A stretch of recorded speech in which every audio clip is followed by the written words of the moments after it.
શું નામ છે આપનું અને શું કારણથી આ વિસનગર પોલીસ સ્ટેશને આવવાનું થયું? મારું નામ ઠાકોર વિક્રમજી જસંગી ઉર્ફે વિકુભા. ગઈકાલે જે ઘટના બની સિવિલ હોસ્પિટલની અંદર, જે સિવિલની અંદર ઓટીપી લઈને મને ભાજપનો સભ્ય બનાવ્યો, તે બાબતે આવા કેટલા ઓટીપી આપ્યા લઈ ગયા છે આ લોકો. એ ઓટીપીનો દુરુપયોગ થાય તો જવાબદાર કોણ?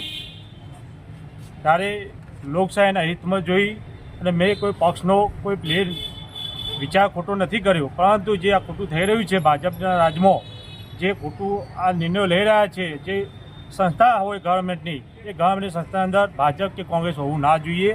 આવી માનસિકતા ના ધરાવાય. કોઈ પણ પક્ષ હોય પણ માનસિકતા ખોટી ધરાવે છે આ લોકો ભાજપ દ્વારા. એટલે મારી વિનંતી એ છે કે જે મેં આજે આ ફરિયાદ નોંધાવી છે એને કાયદો લોકશાહીના હિતમાં લઈને જે કાયદેસર કાર્યવાહી થાય તે કરે. બાકી રફે દફે કરવાની વાતો